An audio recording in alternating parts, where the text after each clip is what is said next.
श्री शिवाय नमस्तभ्यम। हरे कृष्ण, राधे राधे फ्रेंड्स। तो फ्रेंड्स, आज है श्रावण मास का 8वां दिन और आज हम श्रावण मास महत्तम के अध्याय 8 की कथा सुनेंगे।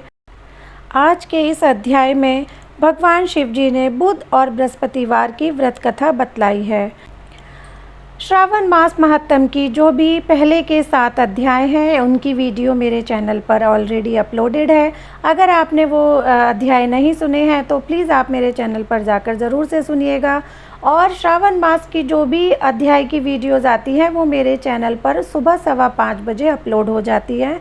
तो मैं आशा करती हूँ फ्रेंड्स कि आप ज़रूर से सुनिएगा और इन सब कथाओं का आनंद उठाइएगा, क्योंकि मुझे सुनाने में भी बहुत आनंद आता है और मैं आशा करती हूँ आपको सुनने में भी बहुत अच्छा लगता होगा।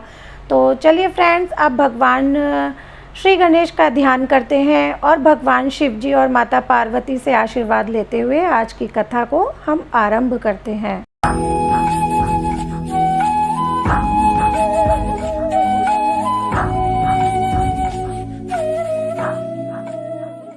भगवान शंकर बोले, सनत कुमार, अब मैं पाप ताप को हरने वाले बुध तथा बृहस्पति के व्रत को कहूँगा, जिनको श्रद्धा व प्रेम के साथ करने से प्राणी को उत्तम सिद्धि की प्राप्ति होती है। ब्रह्मा जी ने चंद्रमा को ब्राह्मणों के राज्यासन पर अभिषिक्त किया था। किसी समय चंद्रमा ने श्री बृहस्पति की तारा नामक स्त्री को देखा।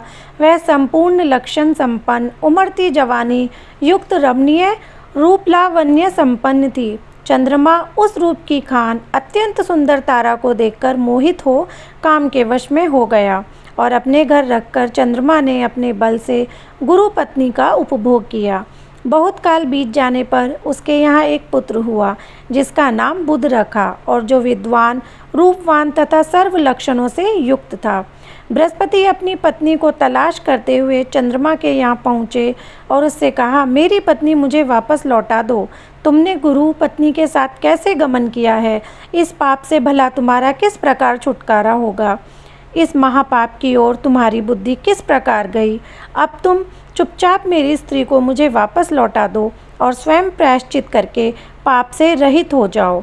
यदि तुम इसे वापस नहीं लौटाओगे तो मैं इंद्र सभा में जाकर तुम्हारे इस पाप को कहूँगा। बृहस्पति ने इस प्रकार कहने पर भी चंद्रमा ने तारा को नहीं लौटाया। जब बृहस्पति देव सभा में गए और वहाँ जाकर फरियाद की कि मेरी पत्नी को चंद्रमा ने अपहरण कर लिया है और वह मांगने पर भी पत्नी को लौटा नहीं रहा है। हे इंद्र, आप देवराज हैं, आप चंद्रमा से कहकर मेरी पत्नी मुझे वापस दिलवा दीजिए, नहीं तो चंद्रमा ने जो पाप किया है वह आपको लगेगा। मेरी इस बात में रत्ती भर भी संशय की गुंजाइश नहीं है, क्योंकि राज्य का पाप शास्त्र के प्रमाण से राजा को ही भोगना पड़ता है। दुर्बल का बल राजा है, ऐसा पुराणों में कहा गया है। इंद्र ने चंद्रमा को बुलवाया और उससे कहा, हे चंद्र, गुरु बृहस्पति की पत्नी वापस लौटा दो। किसी दूसरे की पत्नी के साथ गमन करने को पाप कहते हैं, लेकिन गुरु की पत्नी के साथ गमन करना महापाप है। अतः हे चंद्र, तुम गुरु की पत्नी बिना विचारे ही वापस लौटा दो। देवराज इंद्र के वचन सुनकर चंद्रमा ने कहा, आपके आदेशानुसार मैं इनकी पत्नी इनको वापस लौटा देता हूँ, मगर मैं अपना पुत्र इनको बिल्कुल नहीं दूंगा, क्योंकि यह मेरा पुत्र है। चंद्रमा की इस बात से देवताओं को संशय पैदा हो गया। यह पुत्र किसका है? यह तो तारा ही ठीक ठीक बतला सकती है। उन्होंने बृहस्पति की पत्नी तारा को बुलाकर पूछा, हे कल्याणी, तुम सच सच कहो कि यह पुत्र किसका है? झूठ बिल्कुल नहीं बोलना।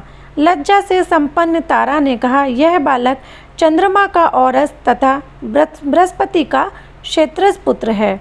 अब आप जिसको उचित समझें दे दीजिए। तारा की बात सुनकर देवताओं ने बालक बुध चंद्रमा को दे दिया। गुरु को दुखी देखकर देवताओं ने दोनों को वर दिया।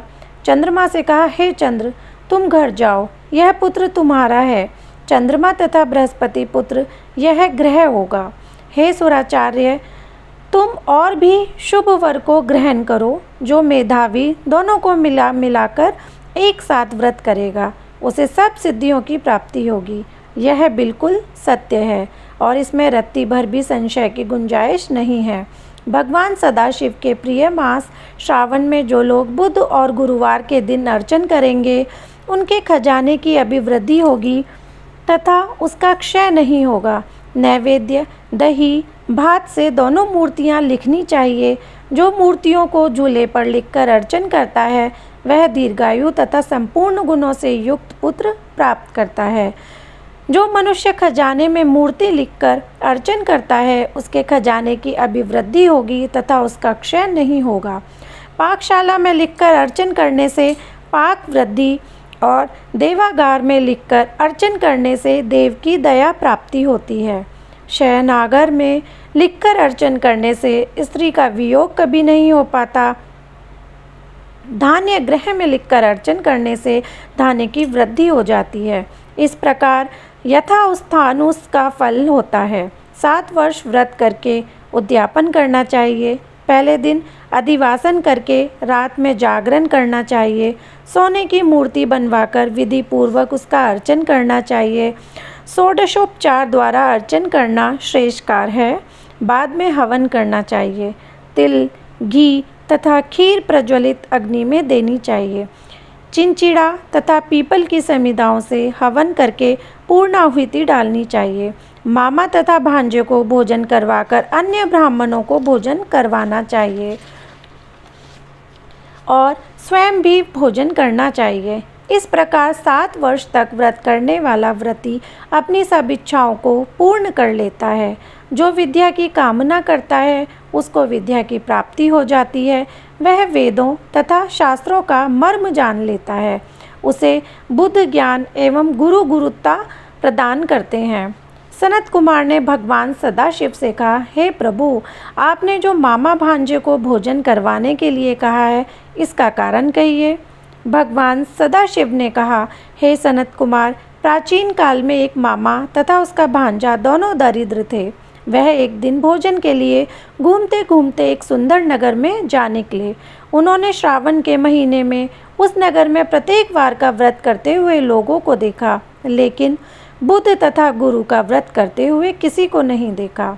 उन मामा भांजे दोनों ने विचारा कि सभी स्थानों पर सूर्य तथा अन्य वारों का व्रत होते देखा है, पर बुध और गुरुवार का व्रत होते कहीं नहीं देखा।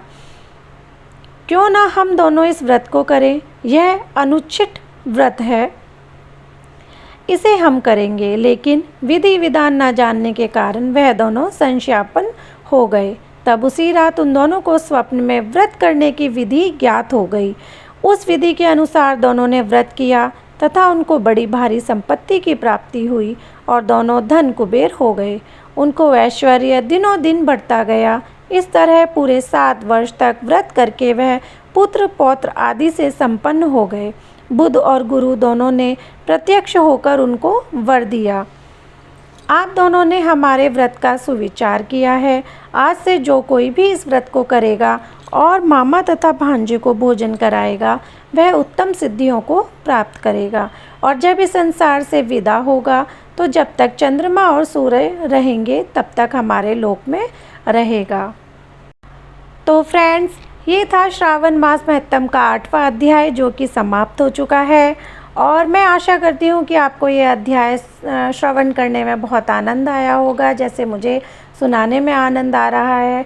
और बस मैं ये आशा करती हूँ फ्रेंड्स कि अगर आपको ये वीडियो अच्छी लगती है तो प्लीज़ मेरी वीडियो को अपनी फैमिली एंड फ्रेंड्स के साथ शेयर ज़रूर करिएगा, वीडियो को लाइक करिएगा और अगर आप मेरे चैनल पर नए हैं तो मेरे चैनल को सब्सक्राइब कीजिएगा और जो उसके साथ एक बेल आइकन है उसको भी प्रेस करिएगा, क्योंकि जब वो आप उसको प्रेस कर दोगे तो मेरी जो भी वीडियो शॉर्ट्स जो भी आती है उसका नोटिफिकेशन आपको मिल जाएगा। अभी वैसे श्रावण मास महत्तम चल रहा है, इसके अलावा जन्माष्टमी से रिलेटेड, तीज से रिलेटेड भी बहुत सारी वीडियोस अब चैनल पर आती रहेंगी, तो प्लीज़ चैनल पर मेरे साथ बने रहिएगा। और लास्ट में बस मैं ये कहूँगी कि आपको ये वीडियो अच्छी लगी है तो कमेंट बॉक्स में भर भर के हर हर महादेव के जयकारे लगाइएगा। और अब मैं मिलती हूँ आपसे एक नए अध्याय के साथ, तब तक के लिए हरे कृष्ण, राधे राधे, हर हर महादेव। वीडियो खत्म हो चुका है। मेरी वीडियो को तो लाइक और शेयर करते नहीं हो। अगर तुम मुझे पसंद करते हो तो चैनल को सब्सक्राइब कर दो।